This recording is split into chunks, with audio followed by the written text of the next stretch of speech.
Well, it's an honor to be a part of this growing movement. Obviously, the Alliance for Sustainable Colorado has been a huge driver in this whole conversation. I mean, we're trying to do in California and across the country some of the great stuff you guys are already doing here. I think one of the great shifts that I see happening now is at first we thought about the green economy as a place for individual people to buy things, and now I think we're beginning to see it as a place where people can start to not just spend money but really earn money, and for communities to begin to think collectively about how we can take whole communities green, whole cities green. The U.S. Conference of Mayors signed on to this green jobs pledge that we at Green for All put forward. So we're starting to see it go from the individual to the community level. You're starting to see it go from consumption to work and even savings. If we weatherize a bunch of homes, that will save on energy costs, help low-income people stay in their homes, also helps to cut on carbon emissions. So I think we're moving in a good direction. Really, in the first 100 days, really in the first 100 hours, the President of the United States can begin to move us in the direction of a clean energy economy. You got to remember, the President doesn't have to ask permission for a whole bunch of stuff. They're called executive orders.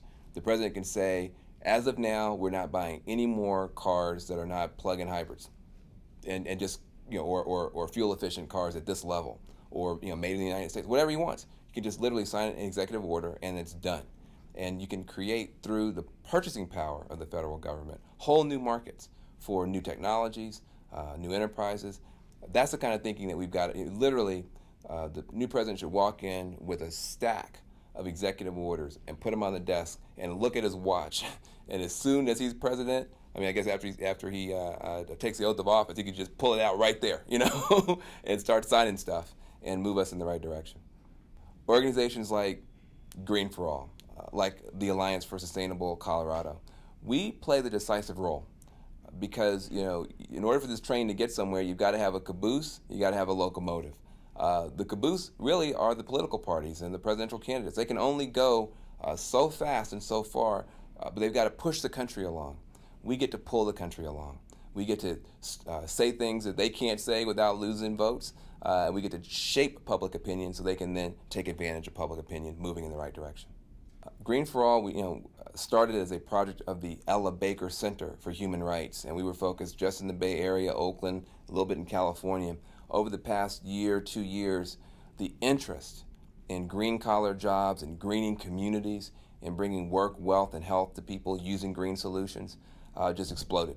And so we spun Green for All off, and Green for All is now a national organization. We have presence in Washington, D.C., and we're helping mayors and governors and state legislatures all across the country. For us, the next step is September 27th of 2008. We're going to have our first National Day of Action. We're in partnership with One Sky, this beautiful new national climate solutions organization. We're in partnership with Al Gore's Alliance for Climate Protection and many, many other groups. September 27th, the day after the first presidential debate, that Saturday, we're calling it Green Jobs Now. And we're asking for thousands of people all across the country to do small events, big events, barbecues, block parties, house parties, whatever they can to say we are ready for a green economy all across the country. And September 27th will be our first day of action nationally.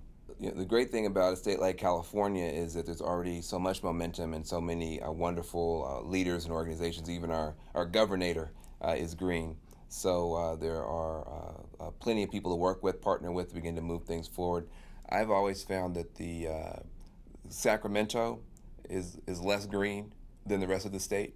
In other words, the state capital sometimes doesn't think as green as other parts of the state do. And so finding ways to help us be more effective in the halls of the state legislature, especially getting green jobs for people who otherwise wouldn't get them, I think is always a worthy goal and set of activities. I think obviously whenever you go into a new state or new area, there's going to be a sense of some turf issues there. I think the most important thing to do before you make a commitment to show up is to make a commitment to show up as a listener as opposed to showing up as a leader. That's always I think the wisest course. Show up first as a listener, and then later on you can show up as a leader. So therefore the folks in Sacramento might have better ideas about what you could do there than I would. I think the thing that's so exciting about the Alliance for Sustainable Colorado is that it demonstrates that there's a pre-existing hunger for change. The Alliance is able to knit people together, weave people together, so people are stronger, united, than they would be working diligently, independently. That is the key for the whole country. There is so much beauty in this country. There's so much untapped genius, but also unleveraged genius, unaligned genius, that once it begins to discover itself, it will be an unstoppable force. And I think the Alliance here in Colorado is a demonstration of that.